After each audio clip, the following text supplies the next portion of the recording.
Oliver is a lonely, edgy loser as emo as Kaneki and Sasuke combined, who wants to send with Kobe the mages who clapped his mother, but everything changes when he meets a warrior baddie who wants to be stabbed by his sausage. It all starts when he arrives at his new magic school, Kimberly with other freshmen, and while they all waste the screen time of this anime, they see a strange girl dressed like Samurai Jack walking ahead of them, surprising them. Meanwhile, Oliver wonders who she is as he feels some sort of strange connection with her, which he calls fate. Later, during the Magical Animals Parade, this brunette gets pissed that a troll is being maltreated, but this dude defends that it ought to be since trolls have been known to be unfriendly toward humans. Their argument almost escalates into a verbal fight, but Oliver intervenes and says they should get to know each other first.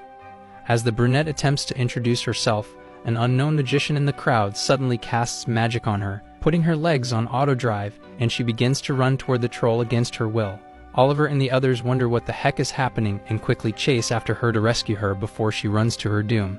The magic suddenly wears off, and she falls before the troll. However, before the ugly green monster can destroy her, the samurai enters the scene and stops him. She brings out her sword and faces the troll, making the others wonder if she has a death wish or is simply stupid. They immediately team up and unleash a wind spell while Oliver casts flute magic, summoning dragon voice, thus scaring the troll. This provides the samurai with an opening, and she instantly launches at the troll, during which the color of her hair suddenly turns white, shocking Oliver, who immediately recognizes it as innocent color. The strange girl defeats the troll in one hit and thanks the others for assisting her. Later in the school hall, Oliver asks her what she was planning to do the other time, and she replies that she didn't actually have a plan, surprising him, but he remains amused about the magic spell she used earlier and reasons that she must have great potential as a mage. The headmistress, Esmeralda, soon appears to yap about what being in Kimberly Magic Academy entails and says, "Many were admitted, but few will graduate." After her endless yapping, she transports the students to a dining hall where Oliver and the others gather to introduce themselves. This yellow-haired is Sheila from the McFarlane family. The brunette who almost got smashed is Katie. She loves animals and identifies as one. And this guy is called Guy, from the family of magical farmers. The nerd is named Pete, and he is just a normal dude born to nameless parents with no magical history. Oliver then introduces himself and tells them his cousins are senior students in the school. Just then, Sheila reveals how surprised she was when he used the dragon voice, and he tells her that he is pretty good at customizing spells and coming up with new ways to use them. Afterward, the samurai introduces herself as Nanao and reveals that she got here based on a special recommendation by a mage who turns out to be Sheila's dad. He had saved her when she was about to be sent to the Shadow Realm during a war. The next morning, Oliver wakes up early and decides to walk around his new school. He suddenly hears a voice from hiding, and she introduces herself as a covert operative named Teresa, sent by his brother, Wen, to keep a watch over him. She tells him to call her anytime she needs him and leaves as Oliver continues wandering around. He suddenly finds Nanao taking her bath outside and immediately casts a magic spell to cover them to prevent others from seeing her plot. He asks her if she has no shame, and she replies that she is helping men regain their masculinity. He then asks her about the scars on her body, to which she says they are from the war she fought. He turns around and looks at her, but instantly sees the image of an unknown girl in the middle of a river. He soon offers her his jacket to cover herself and wonders who she really is because he can smell a faint scent of blood from her, which no amount of bathing can wipe away. Later that day in the Sword Arts class, the teacher, Master Garland, asks someone to define terms, and Pete, the nerd in the class, excitedly raises his hand. After blabbering for some minutes about what he was even asked, the teacher comments on this and then tells the students they will kickstart the class by having two people who already know how to fight entertain the class in a duel. Nanao immediately volunteers to fight, and seeing this, a guy named Richard steps forward to declare his interest so he can use the opportunity to show off that he is stronger than the girl who claimed to have defeated a troll. Seeing that he wants to take advantage of Nanao's lack of sword arts experience, Oliver quickly tells the teacher to let him fight with Nanao instead, and while Richard tries to object since he volunteered first, Sheila challenges him to a duel, which allows the fight between Nanao and Oliver. As Oliver and Nanao prepare to fight, Master Garland casts an anti-lethality spell on their swords to prevent them from hurting each other. As the fight begins, Oliver reasons that he will go soft on her, but when he sees her hair suddenly changing to white, he realizes it is either he goes hard or gets clapped. The fight quickly gets intense as they skillfully smash their swords against each other, and as the fight continues, Bro realizes that Nanao must have sent many to Nirvana, judging by her aura. A few exchanges after, Nanao begins to cry because he is soft, shocking Oliver, so he decides to get as hard as he can so she can reach the climax she desires. They immediately go fatality mode with high killing intent, but the teacher quickly stops them before they get him in trouble since they have already broken the spell he cast earlier. Oliver is shocked and wonders what he was thinking. Meanwhile, Sheila asks Richard if he could have withheld Nanao like Oliver did, making him speechless, and then she opts out of the fight. As the students return to their classes, Nanao chases after Oliver excitedly to tell him that was the most fulfilling fight she's ever had. However, she isn't fully satisfied and asks that they have a rematch, but this time with real swords. Oliver tells her no, saying he doesn't want to unalive her. Neither does he want to die prematurely. Then he walks away, leaving Nanao sad that he has refused to clap her. Later that afternoon, in the magical biology class, the creepy teacher with saw-like teeth gave the whole class a task to make cocoons around silkworms, but warned them to be careful. They could fill too much magic and turn the silkworms into monster insects. As the task begins, Sheila and Oliver quickly get over theirs while Guy struggles with his. Meanwhile, Katie is extra careful with hers since she loves animals and doesn't want them to be destroyed. However, in the final one, she gets distracted and mistakenly fills the worm with too much mana, turning it black. She becomes scared, and her colleagues immediately tell her to destroy it before it turns into a monster, but she is reluctant. The monster insect suddenly attacks her, but Sheila and Oliver immediately dismember the insect, causing the teacher to subtract their points for helping Katie. Afterward, in the infirmary, Katie thanked Oliver for staying with her and explained her deep love for living creatures. Oliver assures her that he and the others will stay with her no matter who she chooses to be like despite the evil in this world. Later that afternoon, he meets Teresa, who tells him to not be friends with the weakling since it is unlikely she will survive, but he tells her that's his business. She then informs him she will be away for some time.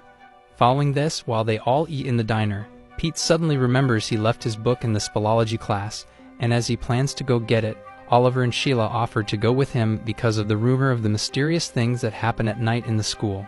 Pete soon finds his book and claims there's nothing to fear after all. However, as they head back for the exit, they discover it is now a dead end. The whole place suddenly changes, and a senior student named Ophelia appears, looking eerie. She releases some evil miasma into the air and tries to convince them to come closer, but Oliver refuses and tells Pete and Sheila that they should leave immediately. However, as they run off, a fifth-year buffoon named Cyrus blocks their path with stacked-up bones, and Ophelia approaches them. Cyrus and Ophelia, who seem to be arch-enemies, soon get into a verbal exchange that escalates into a battle for who is stronger. Ophelia suddenly starts to birth dark magic, shocking Oliver and others. Seeing that the two have chosen to fight each other, Oliver and his friends immediately attempt to escape, but Cyrus tells them no one has left. Just then, Nanao makes a chill Gaia appearance and tells the three to escape, while she holds the two overpowered morons fighting.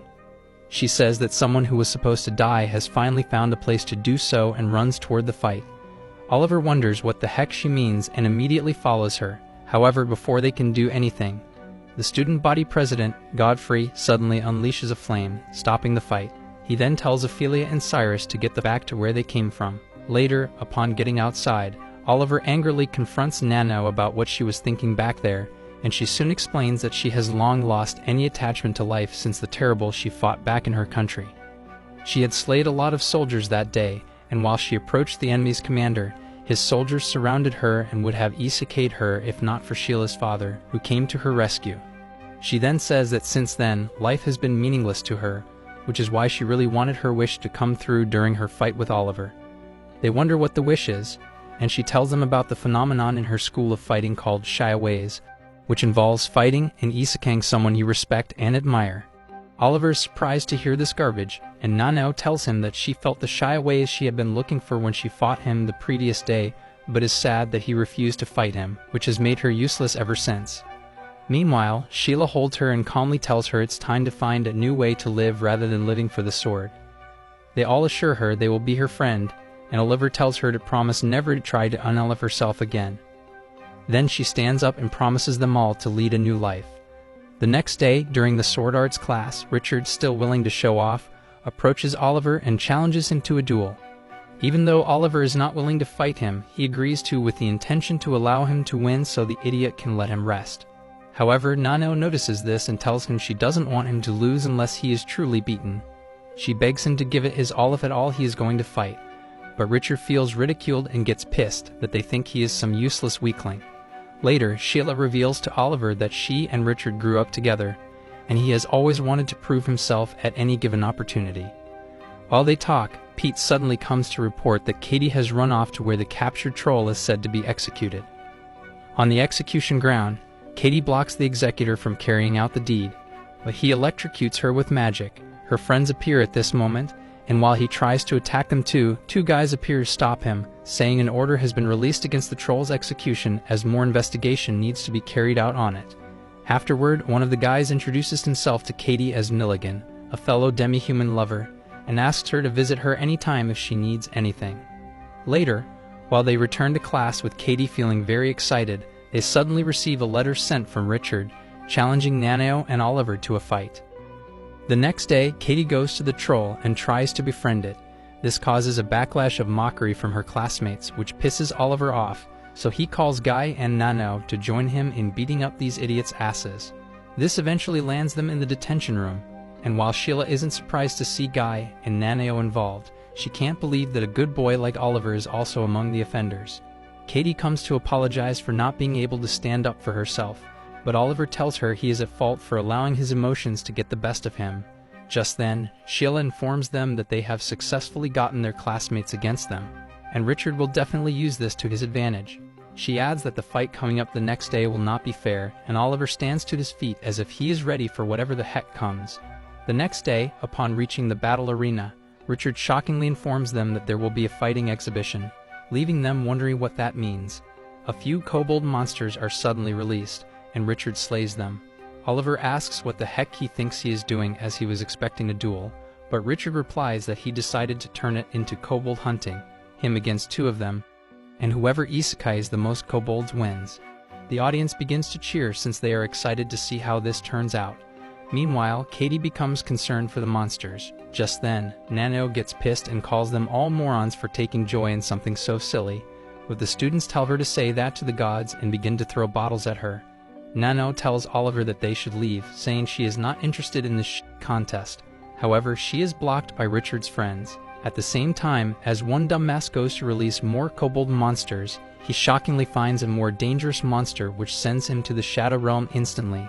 The monster steps onto the arena and begins to dispatch everyone to Nirvana. Oliver identifies the monster as a Garuda and wonders why it is here, with Richard regretting his life's decisions of orchestrating this in the first place. Seeing how Garuda is serving the students their death portions one by one, he almost pisses his pants and starts to run off, even though Oliver warns him not to. The monster chases after him immediately, and would have unalived him if not for Nanao, who blocks its attack. She begins to combat the bird monster, surprising Oliver. Seeing this, Guy tells the others they need to assist her, but Sheila tells him to shut up and focus on protecting himself first since his weak ass will only drag Nanao back. As Nanao continues to fight Garuda, it suddenly unleashes a terrible attack that would have completely extinct her bloodline. But Oliver casts a spell just in time, thus saving her. The monster then faces Oliver, and while he barely keeps up with the pace of the fight, Garuda strikes him.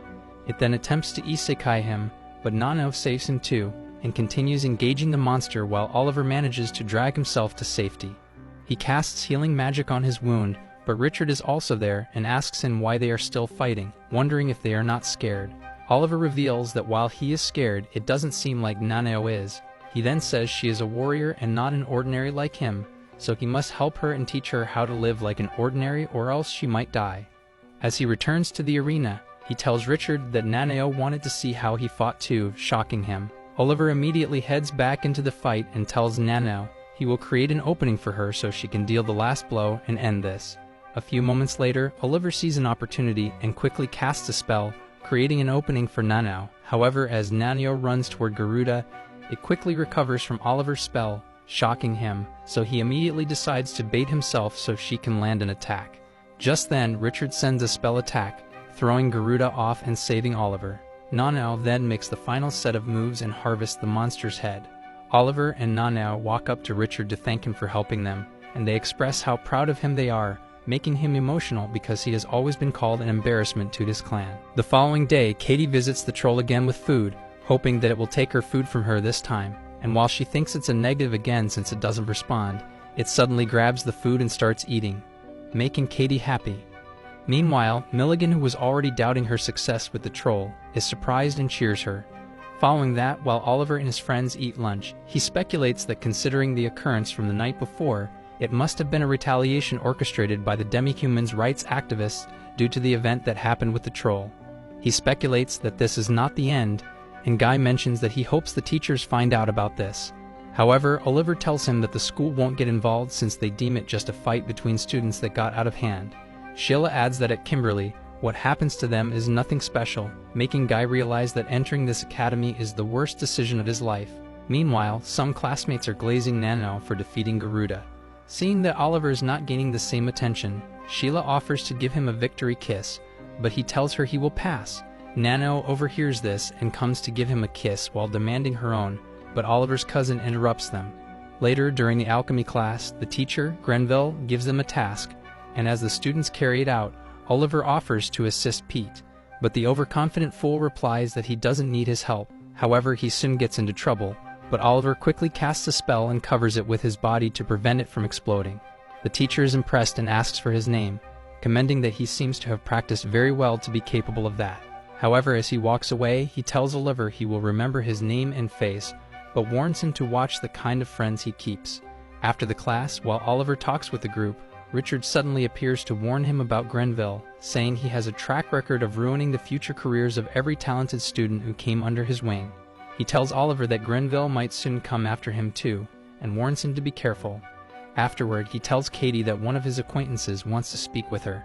Upon getting outside, they meet Mackley, who reveals that she was responsible for the occurrence that happened to Katie the previous day and apologizes. Hearing this, Oliver asks her who was working with her, as someone else must have been there to make the troll go crazy, but Mackley replies that she doesn't know about that. All she wanted to do was embarrass Katie. On their way back to class, they reason that this is getting complicated already, but then Katie tells them she wants to visit the troll again, and perhaps she might become better friends with it this time. While Katie engages the troll, it suddenly speaks and tells her not to come back here anymore, hinting that Milligan is more dangerous than she appears. Meanwhile, Oliver and Nanao train together, and while they discuss, Oliver suddenly realizes that the troll was trying to escape rather than going out of control as they initially thought.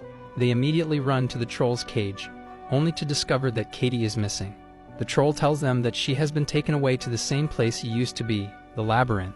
Oliver and Nanao head there immediately as they fully realize that this was the plan of a demi-human rights activist all along who was trying to make demi-humans as intelligent as humans.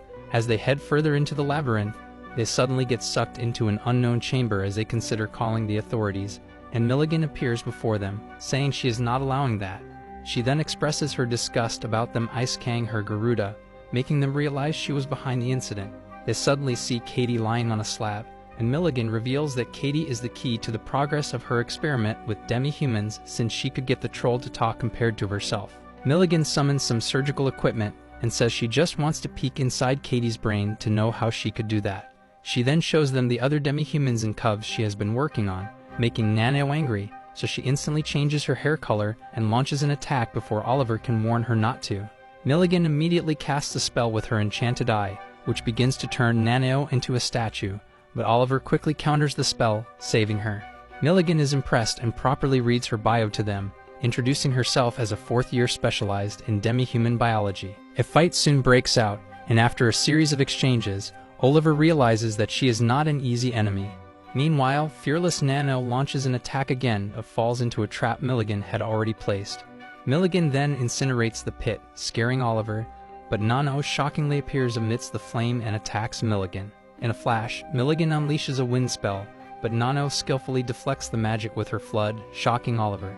He wonders how she did that and doubts she also knows. Milligan decides to get more serious and unleashes a flame spell, but Oliver and Nanao combine their magic to counter it. Oliver and Nanao then devise a plan in which Oliver distracts Milligan, allowing Nanao to sneak up behind her. She then attempts to strike her before she can turn to use her enchanted eye on her, but Milligan shockingly reveals a second enchanted eye in her palm.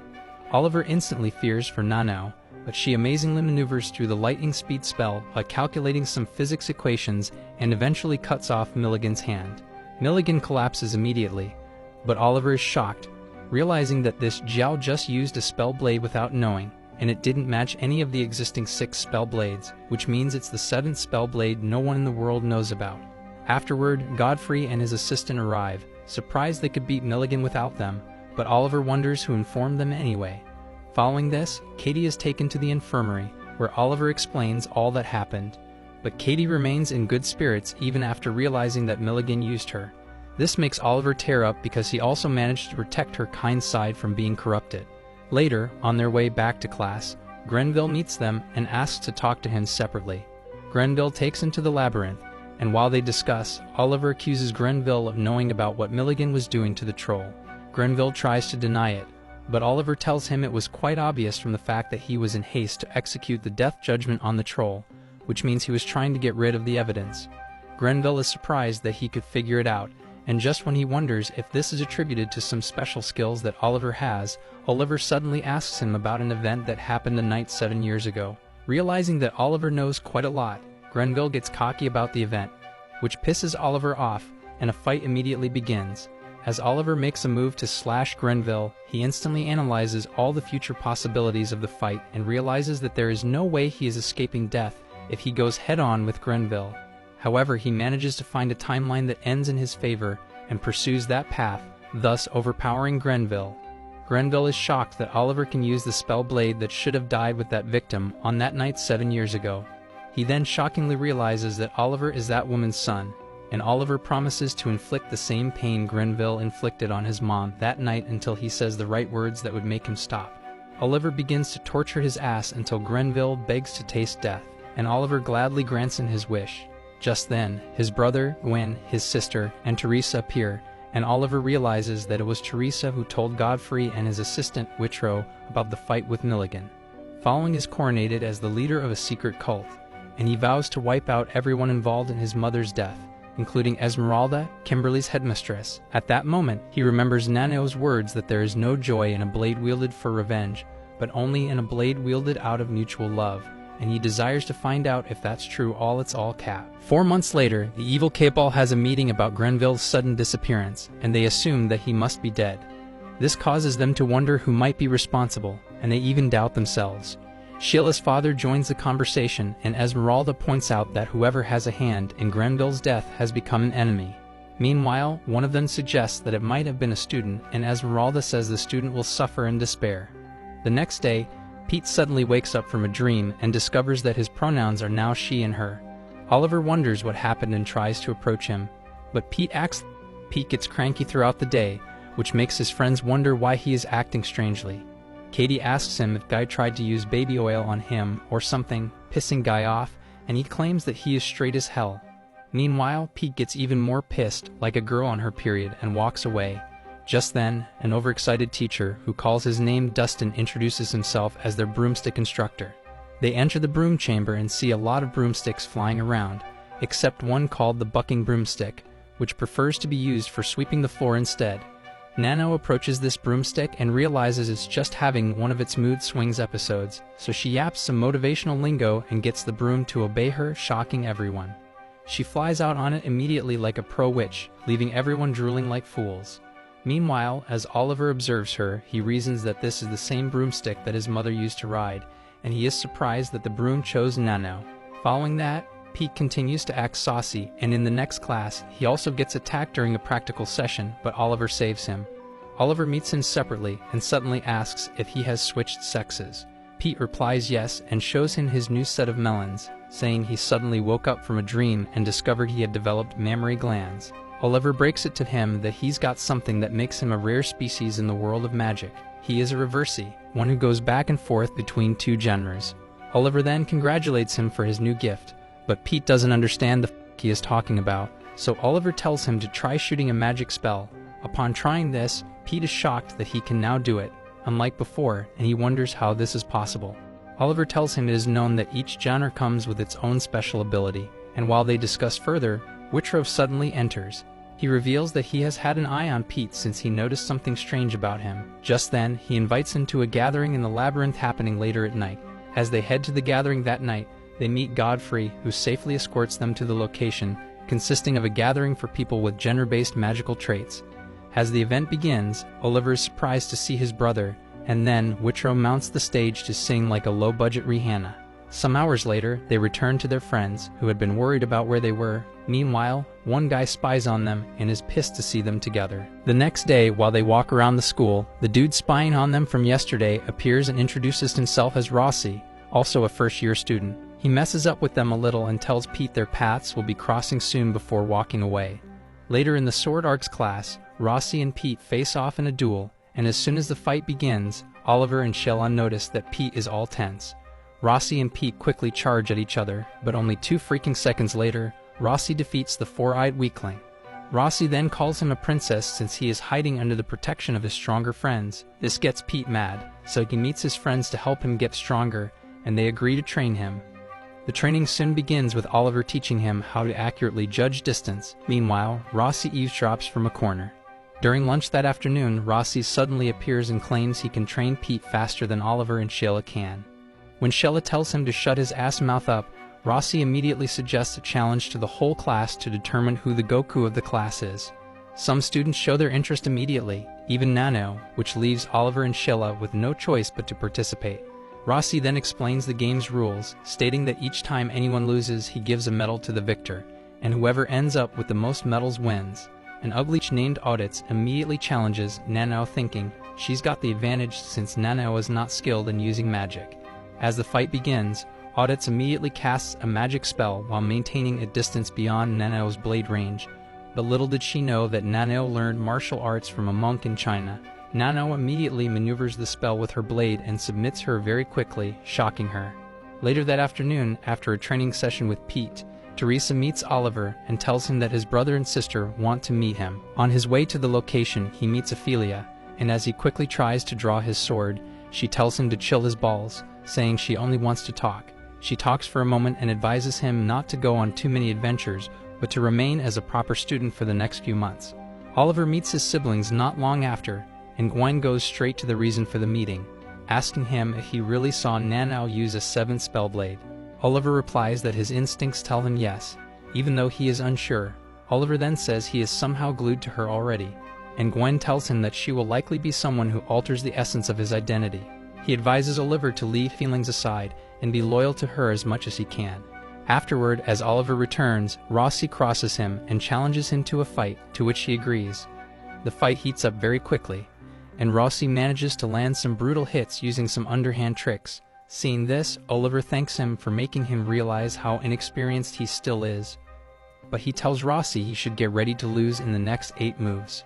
Rossi says that's a cap, but just 8 moves later, Oliver beats him like a pro grandmaster of sword arts. He then starts to lecture him that he needs to learn the basic fighting styles, after which Rossi gives up one of his medals. Oliver returns to his room to find Pete shivering on his bed, so he quickly heals him with magic and tells him it's because his body isn't yet used to handling magic while in its female form. Oliver then says Pete needs to learn to direct its flow. Afterward, as Oliver returns to his bed, he tells Pete he can't continue to hide this from others. So the next day he tells the group that he is a reversey, surprising them, and Sheila immediately offers to teach him how to use his new gift. She informs him that, due to his new ability, he has gained a womb, one of the best places to store mana, so that when the rest of his body runs out of mana, the womb opens and supplies him with all the mana he put into it. She opens it for him, instantly making Pete feel a surge of power that makes him think he is Doctor Strange for a moment. She closes it again, and while Katie offers to show Pete to the best store for freaky bras, embarrassing him, Rossi appears to tell them he is forfeiting the competition because his weak ass has been on a more losing streak than Manchester United. He then tells Pete he can't wait to see how strong he has become later that afternoon. In the next Sword Arts class, Pete faces Cornwallis, who has been holding a grudge against him because he is a smarty pants. But Pete soon catches his balance and dodges her strikes while attempting a hit, but the time ends before he can, leaving him sad that his weak ass could even make a hit. However, his friends encourage him. Just then, Rossi comes to tell him he did better than the last time and says he might consider Oliver's advice to him after all.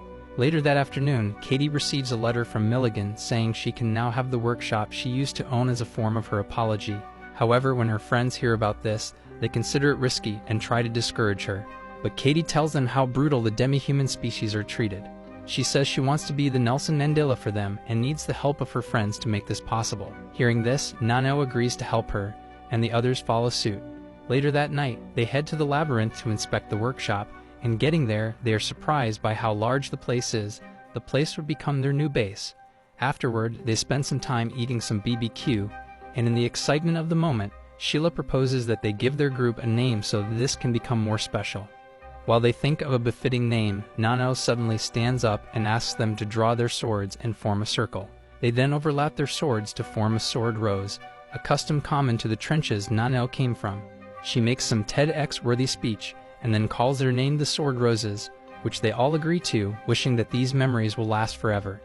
Meanwhile, on the other side of the school, Faye goes to tell Cornwallis that Sheila and her friends are in the labyrinth, and she sees this as an opportunity to attack her. Later that night, Katie appears with the troll, shocking everyone, and they wonder how she managed to bring it here.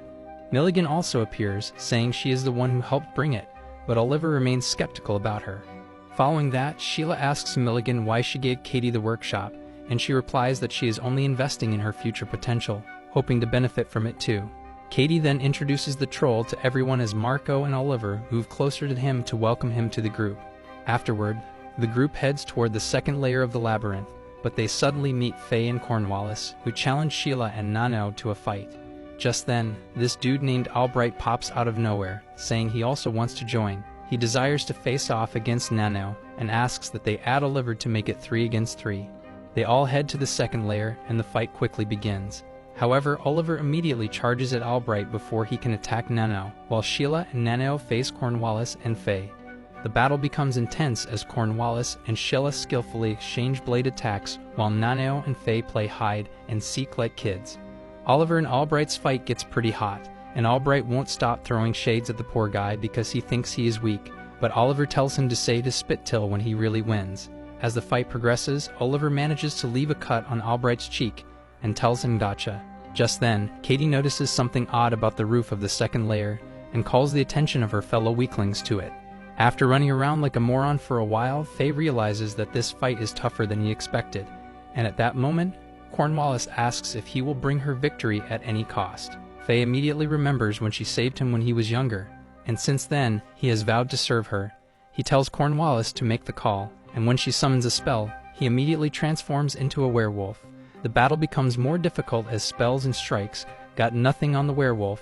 Seeing this, Albright tells Oliver he is free to use this as an excuse to run away, but Oliver tells him he ain't going nowhere because his friends don't need him to come help them. Meanwhile, Sheila tries to convince Cornwallis to transform Faye back since half-werewolves are known to suffer immense pain whenever they transform. However, Cornwallis tells her to shut her disgusting mouth up, and Nanao also tells Sheila that this fight has gone beyond motivational talks since it is obvious that Cornwallis and Faye have accepted the pain that comes with this decision. Sheila apologizes for meddling and immediately prepares to fight at her full capacity. The fight continues, and after a series of exchanges, Sheila unleashes a spell that passes through the werewolf and shocks Cornwallis, throwing her to the ground. Meanwhile, Oliver and Albright are testing their strength and endurance, and they almost turn sword fighting into sumo wrestling. However, Oliver manages to overpower him and wins. Also, at the same time, Cornwallis and Sheila face each other, and Sheila quickly defeats her, making Cornwallis wonder why she never wins. Sheila approaches her and asks her if she had always hated her, and Faye narrates that Cornwallis has always wanted to replace her since she was never recognized by their father. Just then, Nanao grabs Cornwallis's hands and tells her she needs to be herself and like no one else, or some motivational crap like that.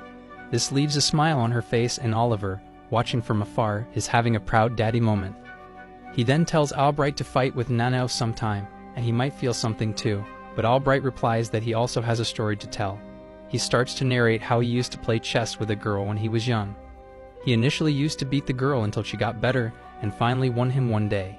He was happy for her and told his dad about this, but this only caused torture for him because the Albright family was never supposed to lose. The torture continued for a long time, and this made him learn that he is not allowed to lose as his defeats and victories belong to his family. Just then, Albright suddenly casts a spell that unleashes monster bees, and he demands that they all surrender so he can wipe their memories of the battle he just lost. But if they resist, they might have to keep remembering it in heaven. The bees begin to attack, and as Oliver, Sheila, and Nanao fight back, Katie calls everyone to enter the nest she already made in anticipation of this moment, since when she noticed the roof here might be a bee colony. They all soon gather in the nest, and while this buys them some time, they wonder what to do. Oliver reasons that they might just surrender since he only wants to wipe their memories of his losing, but Nanao refuses, saying she wants Albright to know what it feels to be defeated. Just then, Sheila decides to reveal a secret she has never told anyone outside her family. She turns into an elf, shocking everyone. As the bees finally break into the barricade, Sheila immediately activates a double spell that slays many monster bees at once.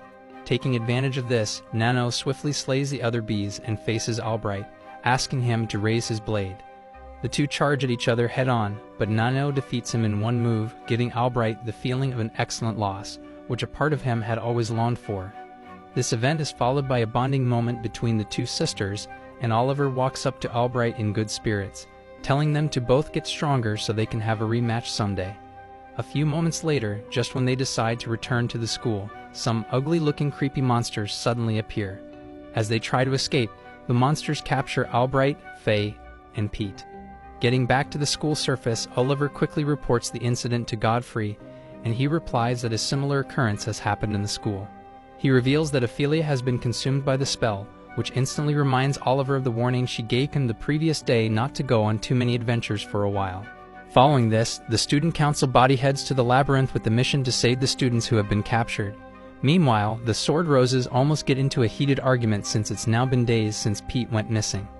Due to this, Oliver meets his siblings to beg them to help, and they agree, but Gwen tells him they can't afford to mobilize their comrades now. Katie even goes to meet Master Garland, but he tells her that the teachers can't intervene yet until the students are missing for 8 days. He tells her this is a way to train the students to always figure out ways out of their problems. Afterward, Milligan makes an offer to Oliver, Sheila, and Katie to help them in bringing their friend back, even though his chance of survival is barely 20%, on the condition that Katie would partner with her on her research on demi-humans. She also proposes to train them so they can be better prepared to fight Ophelia, who is much stronger than they all are.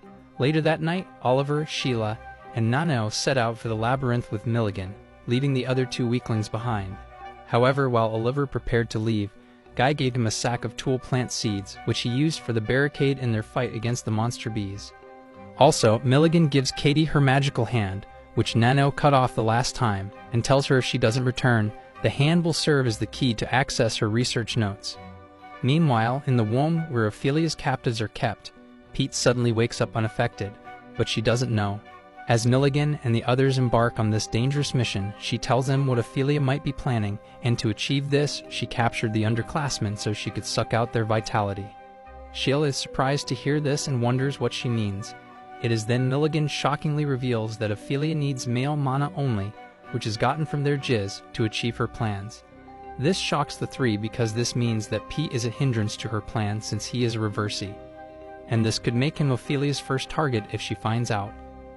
On a different side of the labyrinth, the student council meets Walker, not Paul, and he gives them a map he has been able to draw from scouting the third layer. At the same time, Milligan and her group face the first Chimera, and since it's a monster above the first years, Milligan decides to use this to teach them how to fight it by going after it alone while giving the DIE tips. Now equipped with the proper knowledge, they all head into the second layer. After walking for a while, they decide to take a break before continuing their journey, and during this, Oliver excuses him to get some water, but only does this to secretly meet Teresa. He asks about his siblings, and Teresa replies that they are heading toward the third layer already. She adds that Gwen had told her to ensure she escorts him back when she sees him, but she won't do that since Oliver is now her master since the coronation, and his decisions take priority over other orders given to her.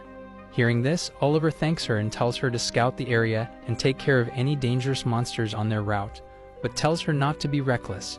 As the group continues their journey, Milligan finds it unusual that there are not many magical beasts on their route, not knowing that Teresa has taken care of them. They soon meet a dangerous gorilla which happens to own the territory.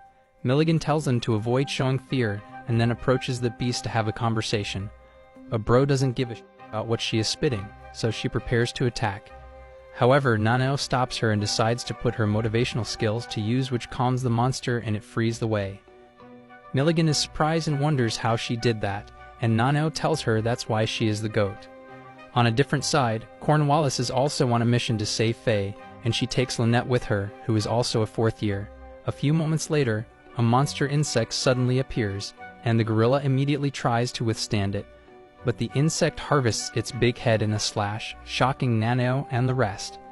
They immediately start to attack it while Milligan watches from afar, hoping to only engage when they need her help. As the battle continues, they find the monster's weak point, or so they think. But Milligan understands that this is the most dangerous part of the fight. When fighting a new foe, the moment you first think you know how to beat it. Oliver charges at the beast, aiming for the supposed weak spot, but he is shocked to find that it was a cap, but it is too late as the monster rains attacks on him.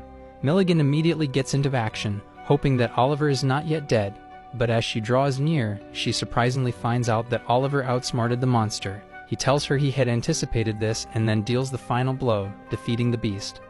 Later that night, while the others sleep, Milligan asks Oliver why they are risking their lives so much because of a friend they just barely met, and he replies that even Pete is from a non-magical background.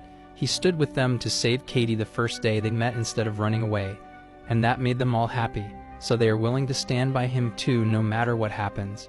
Milligan is impressed by their friendship, but then she becomes curious about Oliver since out of the three, he ought to be the weakest since he was not born with any talent, as it were. However, he still happens to be equaled with them in combat. Milligan speculates that something must have happened in his past that makes up for the gap. She then tells him she is more concerned about him in a different way than she is for Nanao and Sheila. Meanwhile, in Ophelia's womb, Rossi regains consciousness and realizes that Pete must be a woman with chesticles since he was not affected by Ophelia's scent, which causes men to go frisky.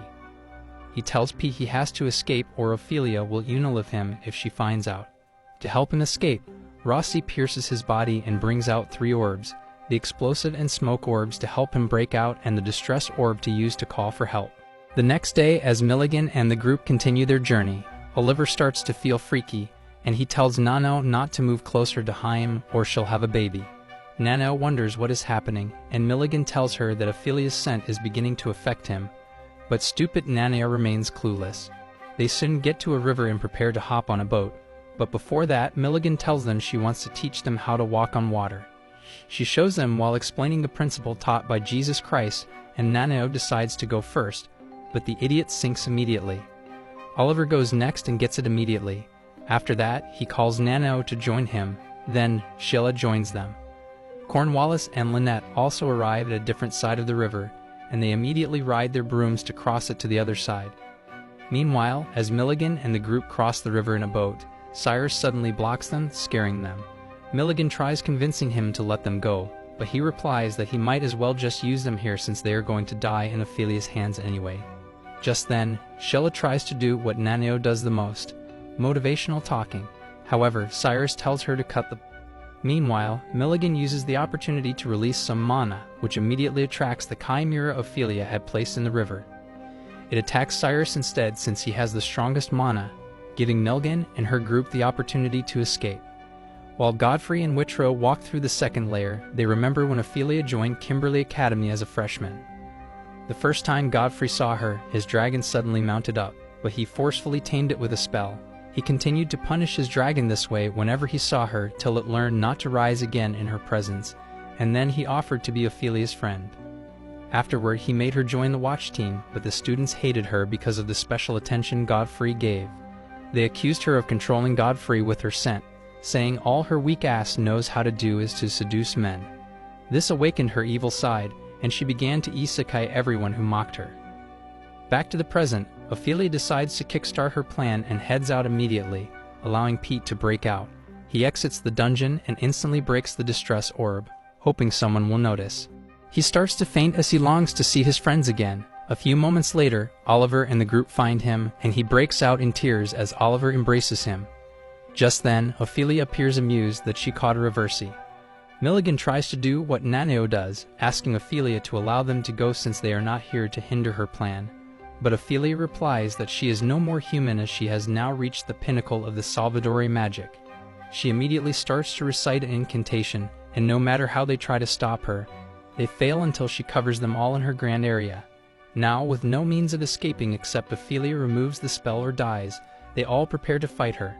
They start to unleash several attacks at her, but she doesn't budge, so Milligan decides to get under her skin by reminding her of how she couldn't get Godfrey to like her because she was too ugly and was not in his league. Ophelia gets angry and sends massive attacks at her, but Milligan skillfully maneuvers till she gets closer.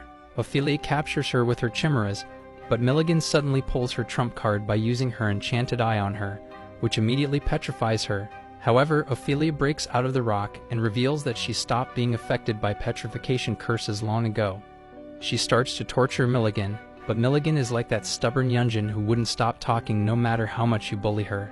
Just then, Sheila and Oliver get into action, creating an opening for Nanao to strike, but as she attempts to end her, she suddenly sees Ophelia crying, and she immediately pities her. Ophelia cries even more as she sees the love between the Sword Roses and wishes she was not alone in this world. Just then, they begin to hear a sonorous voice, and Godfrey suddenly breaks in with Whitrow, surprising everyone. Whitrow assures Ophelia that he is now here and gives her the magic band around his neck. As he approaches Ophelia, Oliver tries to interrupt because it is dangerous, but Godfrey stops him. Oliver then asks whose voice is singing, and Godfrey explains that Ophelia and Whitrow's family have a pact. He was sent to be with her for a time like this when her spell consumes her. Whitrow goes over to embrace Ophelia and apologizes for not making her smile, even though he had promised her he would. They both vanish, and the grand area collapses immediately, leaving a smaller portion behind. Afterward, they all return to the surface, and the whole school gets over the event in a matter of days. However, one certain day, while the Sword Roses walk through the school's passageway, they walk past Kimberly's top-tier teachers, and Oliver becomes more determined to get his revenge. The end. If you enjoyed this recap, give this video a like, and don't forget to subscribe to the channel for more content like this. As always, thanks for watching.